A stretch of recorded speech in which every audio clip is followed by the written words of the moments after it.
Et salut à tous, c'est 15 jours, on se retrouve pour une nouvelle vidéo. Bon, ne vous attardez pas sur le fond, hein. Voilà, j'ai mis un petit combat vite fait. Aujourd'hui, le titre de la vidéo est simplement le personnage le plus fort des mangas. Bon, ceci est un point de vue personnel, hein, je le répète. Bon, déjà d'emblée, je vous l'annonce, de mon point de vue, comme pour beaucoup, le personnage qui, selon moi, est le plus fort de tous les mangas, et tout simplement Sangoku, hein. Mais, on n'est pas là que pour parler de lui, étant donné qu'il est déjà classé excessivement fort. On reviendra sur le point Saitama et Goku plus tard. Pour l'instant, on va se pencher sur d'autres points. C'est-à-dire, les autres points, on va pouvoir comparer à plein de personnages de manga, c'est-à-dire on peut comparer Naruto ici présent, Luffy, Natsu aussi ici présent. On peut aussi comparer l'éventualité que Light Yagami est supérieur à eux, hein, que Ren aussi, on pourrait dire c'est comme ça, ou alors que d'autres personnages de manga encore, hein.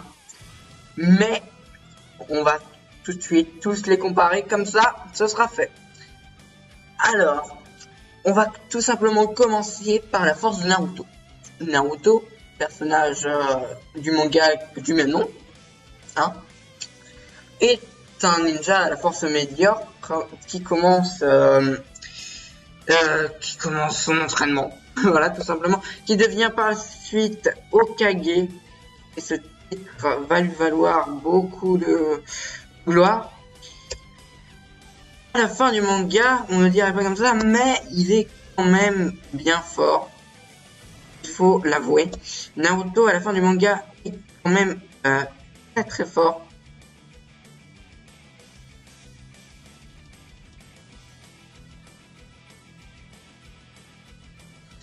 Naruto, à la fin de son manga, est devenu excessivement fort en possédant la force des 9 démons à queue, hein, entre guillemets. Même s'il les a pas en lui, il possède quand même de leur chakra. Il développe quand même des techniques hors du commun. Mais bon, seul, il ne fait pas le poids. S'il est accompagné de Sasuke, là, il pourrait être excessivement fort. Naruto, comme vous l'avez vu pendant le dernier combat de la série Naruto contre Sasuke, le grand final, on voit quand même qu'ils arrivent tous les deux à détruire la vallée de la faim, à faire des explosions gigantesques, déclencher des cyclones, des dérèglements météorologiques. Du coup, on peut se dire que quand même Naruto possède une certaine force. Et pour revenir à la question de Sangoku, lui, il va nous servir de point d'approche, hein. Ce sera grâce à lui qu'on va pouvoir situer les forces. Naruto, par rapport à ce Sangoku là, imaginons qu'il pourrait rivaliser. Alors, rivaliser avec Sangoku. Mais Sangoku Super Saiyan. Allez, on va lui faire cette petite faveur. Mais tout de même, voilà.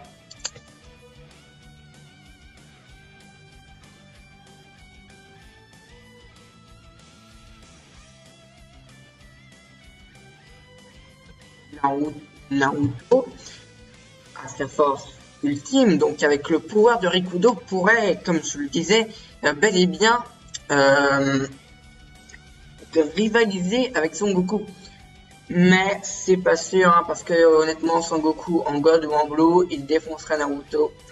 Ce qui laisse quand même à dire que Naruto a beau être fort, il n'est pas sur le palier extrême. Ensuite, on va passer au cas Luffy. Luffy est un cas beaucoup plus intéressant que celui de Naruto, hein, je suis désolé de le dire, mais c'est la sombre vérité. Parce que Luffy est du manga de One Piece qui, à l'heure actuelle, n'est pas encore fini. Donc, qui dit un manga pas encore fini, dit une force pas encore totalement révélée. Luffy possède aussi les Gear Segundo, etc., etc. Avec, je ne me souviens plus de ce nom. Je sais qu'un ami m'en avait parlé et du coup m'avait dit que le pouvoir de Luffy était quand même supérieur, il était bien supérieur, mais par rapport quand même, Luffy, lui, honnêtement, pour comparer avec Son Goku, je dirais que Luffy, quand même, voilà quoi.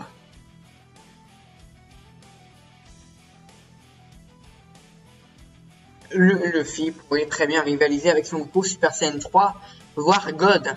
Oui, on en est quand même à ce palier-là. Bon, par contre, au-dessus, non, c'est mort. Je m'obstine à dire que c'est non, même si Luffy est excessivement fort. Hein, parce que comme je le disais en début de vidéo, enfin en début de vidéo, c'était il y a même pas 5 minutes, son manga n'est pas terminé, du coup, on ne sait pas ce que ça pourra donner à l'avenir. Voilà, donc on a déjà présenté les cas Naruto et Luffy. Hein, Luffy supérieur à Naruto, mais Luffy inférieur à Son Goku, hein, parce que lui c'est vraiment the best. Surtout que Son Goku continue à évoluer dans Dragon Ball Super, notamment avec cette nouvelle technique de l'Ultra Instinct qui va être révélée dans pas longtemps à la puissance maximale. Et honnêtement, il nous réserve encore des surprises. Ensuite, on va passer à l'autre éventualité de Natsu. Souvent sous-estimé, Natsu est quand même un personnage très fort, il faut le dire. Un exemple plutôt marquant que j'ai en mémoire, cet événement était lors de l'arc Tartaros. Si vous relisez les tomes, Natsu arrive énervé, tape du poing dans le sol et fait une immense explosion, hein, mais qui détruit totalement une maison. Et c'était une énergie extrêmement violente. Donc à partir de ça, on pourrait calculer la force de Natsu. Parce qu'on a rarement vu un entraînement dans Fairy Tail, ce qui est fort dommage. Et du coup, on a du mal à comparer sa force. Parce que tous les ennemis qu'il arrive à vaincre, bah voilà, ils arrivent à vaincre du premier coup. Enfin du premier coup, voilà, façon de parler. Et du coup, c'est assez dur de déterminer sa force. Malgré cela, Natsu est quand même très fort.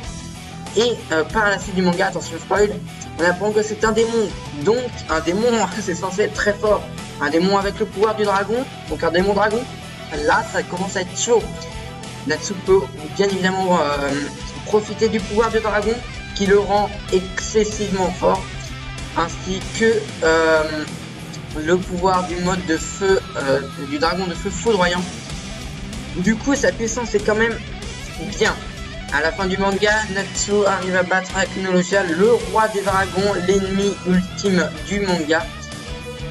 Donc, si on devait comparer la puissance d'Aknologia à, imaginons Son Goku, c'est un cas plutôt particulier, j'ai envie de vous dire, parce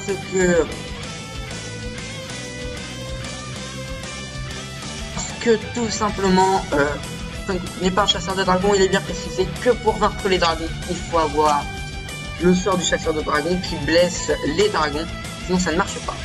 Mais évidemment, hein, Son Goku est bien supérieur à Natsu, et Natsu est inférieur à Luffy. Là, c'est le cas de le dire, parce que Fairy Tail, ça y est, c'est fini, on a vu tout le potentiel de Natsu, on a vu tout ce qu'il pouvait faire, mais il est très fort. En termes de comparaison, Natsu pourrait rivaliser avec le God de Goku, hein. Du coup, ce qu'il faudrait dire que Luffy est quand même supérieur. Parce que Luffy, j'avais dit le God, ouais, mais quand même légèrement au-dessus du God. Donc on pourrait dire le début du Blue. Mais quand je dis rivaliser, c'est-à-dire à court terme, parce qu'au bout d'un moment, voilà quoi. Ah bah tiens, regardez Naruto là, qui est en train d'invoquer un petit crapaud. Ok, et du coup, les amis, pour la force de Natsu par rapport à Naruto, c'est plutôt simple. Je dirais qu'ils sont sur un pied d'égalité. Mais je pense quand même que la force de Natsu serait légèrement au-dessus. Donc pour le moment ça fait un tableau du genre. On va partir dans l'ordre. On va partir dans l'ordre croissant, donc c'est-à-dire le petit au plus fort. Naruto, Natsu, Luffy, Goku. Ensuite, dans cette partie de vidéo, on va pouvoir parler d'autres personnages de manga qui sont tout de même forts. Je ne parlerai pas de l'Attack of Titan, parce que je ne connais pas assez bien ce manga pour pouvoir en parler. Donc n'hésitez pas dans les commentaires à dire à peu près où vous pensez que sa force est. Hein, je parle bien évidemment de Ren. Ensuite, je réfléchis là. Il n'y a pas longtemps, j'ai fini le manga Blue Exorcist avec Rin, le fils de Satan. Donc c'est pas comment dire, un petit coup. Mais le fils de Satan, quand il dégage, il a les flammes de bleu de Satan. Mais bon, là, je viens de finir le manga et je suis d'avis de dire que Rin est quand même en dessous de Naruto. Hein. Là, faut pas déconner. Si on... Il pourrait rivaliser. Hein, il pourrait rivaliser, évidemment. Mais Rin est quand même en dessous de Naruto. Ensuite, on va parler du meilleur épisode de tous les mangas, d'après moi. Hein, qui s'appelle bien évidemment Kirito. Oui. Kirito, selon sa force, le problème c'est que j'ai déjà essayé d'en discuter, notamment avec Joe Link. Le truc c'est qu'il m'a dit que Kirito, lui, le mettait carrément hors jeu parce que Kirito, il le prenait sous forme IRL. Parce que ce qu'il faut savoir, c'est que Kirito est un joueur des SAO. Donc un humain tout à fait normal, à la force tout à fait banale dans le monde réel. Tandis que dans les jeux vidéo, c'est que SAO, il est d'une puissance inouïe et très clairement le meilleur joueur du monde. Donc, quand j'en avais parlé avec ce cher John Link, il m'avait dit qu'il ne comptabilisait pas le fait que Kirito soit dans SAO. Mais là, si justement on compare la force de Kirito SAO face aux autres mangas, hein, il se peut que Kirito soit quand même d'un niveau bien. Je dirais qu'il a à peu près la même puissance que Rin. À la fin du manga, on compte toujours la fin du manga, sinon ça marche pas. Parce que Kirito, l'escrime double, faut quand même avouer qu'il est chaud. Hein. Moi, la première fois que je l'ai vu, j'avais des frissons. Et il était bien chaud. Donc là, sur une belle échelle, on va pouvoir faire Rin, Kirito, qui est d'égalité. Naruto, Natsu, Goku. Là, vous voyez, on est quand même descendu quand même bas. On ne compare même plus avec Goku.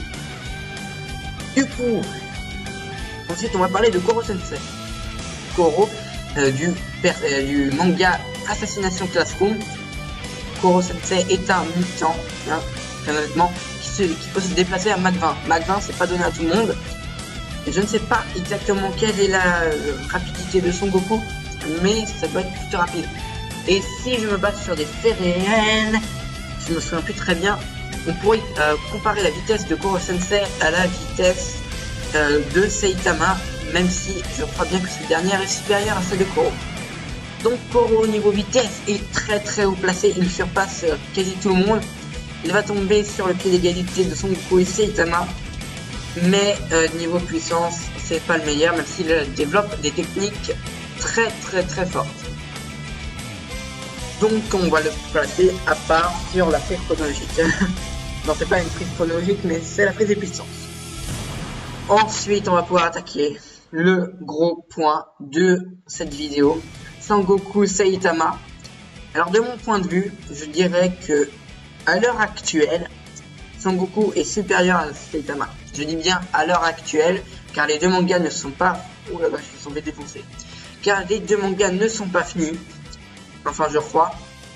Oui, One Punch Man n'est pas fini. Dites-moi si je me trompe.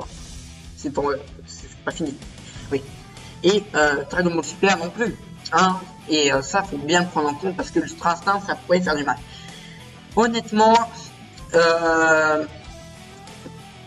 que en penser? Qu'est-ce qu'on pourrait en penser de Sangoku Saitama? Saitama, le problème, c'est qu'on n'a pas vu sa réelle puissance. Il ne s'est jamais donné à fond. Et tous les ennemis qu'il a combattus depuis le début du manga étaient des petites merdes. Oui, c'était des petites merdes. Ou alors c'était une impression qu'il nous donnait parce qu'il les défonçait en moins de 2. En moins de 2. Hein. En moins de 2. Du coup, on ne peut pas calculer la force de Saitama. Tandis que la force de Son Goku, on peut carrément la calculer. Hein. Enfin, façon de parler. Son Goku, Super Saiyan, Super Saiyan 2, Super Saiyan 3, Super Saiyan 4, Super Saiyan God, Super Saiyan Blue. Et enfin, Ultra Instinct. Qu'en penser? Qu'est-ce qu'on pourrait penser de ça? Honnêtement, on va pas prendre le Sangoku que je vois dans Dragon Ball Super. Parce que, je sais pas si vous voyez ce que je veux dire. Mais Sangoku de Dragon Ball Super, il se laisse trop se taper dessus. Il n'arrive pas à attaquer bien. On va prendre bien le Sangoku de Dragon Ball Z, combatif, qui aime le combat, qui aime se battre. Comme Saitama, donc point commun. Ça pourrait donner deux grandes choses. Donc si on prend Saitama à fond, donc là vous mettez une petite X, un petit X dont vous ne connaissez pas la valeur, et Goku à fond, qui arrivera dans l'épisode 129, je suppose. de Dragon Ball Super, c'est-à-dire Ultra Instinct, forme des anges, hein, pouvoir des anges, donc Super Saiyan White. Il se pourrait que ça fasse des dégâts parce que l'avantage avec l'Ultra Instinct, c'est qu'il peut être combiné à une technique, avec une transformation, pardon, étant donné que c'est considéré comme une technique. Donc, si Son Goku couple l'Ultra Instinct avec, imaginons, le Blue, il pourrait être quasi invincible, car l'Ultra Instinct lui permet d'esquiver toute attaque sans avoir besoin de réfléchir, donc il pourrait se focaliser sur l'offensive en Super Saiyan Blue, ce qui ferait extrêmement mal. Et si on veut vraiment partir sur le fond du fond de Goku, on pourrait faire Ultra Instinct couplé au Super Saiyan Blue qui lui-même est couplé au Kaioken. Là par contre, je l'avoue, ça part en couille. Mais les amis, ça part en couille. Mais il pourrait très bien rivaliser avec Saitama dont on ne connaît pas la puissance. Si se trouve, Saitama il a caché son jeu depuis le début. Hein. En tout cas, d'un point de vue, on pourrait dire que Son Goku est plus fort que Saitama. Je dis bien d'un point de vue littéraire. Attention. Parce que Saitama fait partie du manga One Punch Man qui dit l'homme d'un point, quoi. Littéralement l'homme d'un point. Donc Saitama a vaincu tous ses adversaires d'un seul point, un seul coup de poing. Pas deux, un. Donc littéralement, si Son Goku arrivait à encaisser un point, ne serait-ce qu'un seul point de Saitama, ça voudrait dire littéralement qu'il a gagné, parce que Saitama n'aurait utilisé, comme Saitama, son premier coup de poing n'aurait pas marché, ça voudrait dire qu'il n'aurait pas vaincu Son Goku en un seul coup de poing, donc littéralement, ce ne serait pas One Punch Man, mais Two Punch Man. Vous voyez le délire? Voilà, donc honnêtement, à l'heure actuelle, on ne peut pas comparer ces deux mangas, il faudra attendre la fin des deux pour pouvoir émettre une réelle hypothèse. Ok, voilà, donc on a quand même bien avancé sur les théories des personnages les plus forts. Honnêtement, le potentiel de certains n'est pas encore exploité au maximum. Hein. Hop, on parle bien sûr de Luffy qui est là, Natsu, Goku et Naruto. Bon, Naruto, toi, tu vois, t'es devenu une petite merde. T'as été complètement délaissé. On n'aurait jamais dû commencer Boruto parce que t'es délaissé. Donc ça va aller. Hein, ça va. Ensuite, par rapport aux mangas actuels qui sont en train de sortir, je parle notamment de Black Clover, ça pourrait devenir intéressant de comparer toute leur puissance, hein, bien évidemment. Donc petit résumé. Nous avons l'esprit des puissances avec Rin et Kirito à pied d'égalité. Ensuite on retrouve l'ami Naruto, Natsu, Luffy, ensuite Sangoku, pied d'égalité, Saitama avec une petite Six parce qu'on ne sait pas honnêtement. Ensuite si on prend en secondaire, on va retrouver Koro Sensei qui est question rapidité et supérieur à quasi tout le monde, hein, c'est bien dit quasi tout le monde. Et voilà, j'espère que je n'ai pas oublié de parler de manga, hein. Ah si, j'ai oublié le point intéressant. Light Yagami et son Death Note. Que pourrait-il devenir par la suite? Death Note est un manga qui est terminé maintenant. Attention spoil. Comme Light est mort à la fin, bah voilà. Ça ne laisse pas trop le choix de comparer. Mais Light de son vivant aurait très bien pu choper le nom de Kirito, Kazuto Kirigaya. Oui, ça doit être Kazuto Kirigaya, quelque chose dans le genre. Il aurait écrit sur Death Note, tac, il est mort. Rino Kumura, tac, il est mort. Naruto Uzumaki, tac. Nasu Draenir, tac. Monkey D, Luffy, tac, mort. Sangoku, hein. Connaissez-vous son nom de famille? Moi, personnellement, j'ai ma petite hypothèse, très conne, mais c'est une hypothèse argumentée. Dans les différentes versions des mangas Dragon Ball, on retrouve notamment le nom de Sangoku totalement collé. Mais sinon, dans une autre version, on retrouve Son Goku. Son, plus loin, Goku. Est-ce que ce titre est révélateur? Parce que regardez, je vais me baser sur ça. Son Gohan. Son, plus loin, Gohan. Père de Son Goku. Je vais dire Son Goku parce que je préfère ça. Ensuite, Son Goku. Il y a encore le son. Son Gohan. Son fils, cette fois. Son Goten. Pourquoi le son? Pourquoi le son? Ce qui voudrait dire que le son est le nom de famille de Goku. C'est pour ça qu'on l'appelle Goku. Et pas Son Goku en entier. Enfin, si, oui, non, voilà quoi.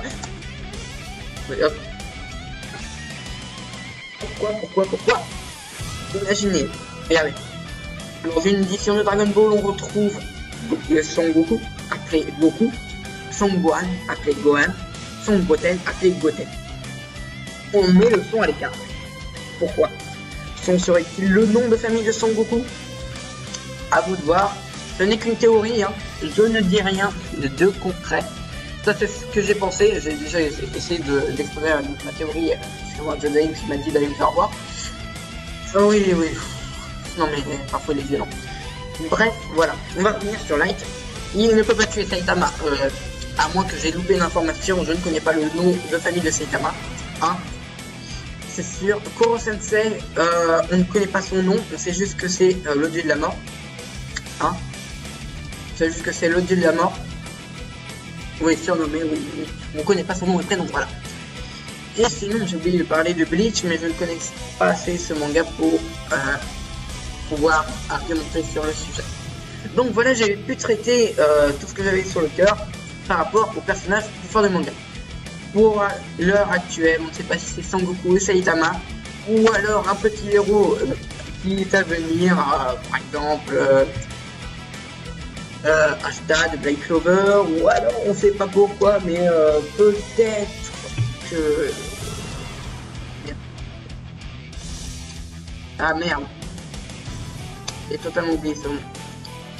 Là c'est très con, mais ça va me revenir. Ne vous inquiétez pas, ça va revenir. My Hero Academia, je me souviens plus, désolé. Ça va, il y a un truc. Donc voilà, des héros à venir qui devraient peut-être dépasser l'ancienne génération. Hein. Ou alors, on pourrait dire que Goldorak est meilleur, mais... Et voilà, du coup, c'était tout pour cette petite vidéo théorique qui a duré pas mal longtemps. Parce que maintenant, tac, voilà. Cette petite vidéo théorique qui a duré pas mal longtemps.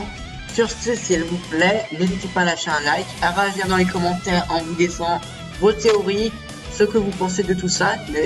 Par exemple, la théorie sur le nom de famille de Son Goku. Ou encore sur d'autres trucs, la puissance de Luffy, tout ça. N'hésitez aussi pas à vous abonner à la chaîne, ça me ferait plaisir. Sur ce, c'était Pierre, bye tout le monde.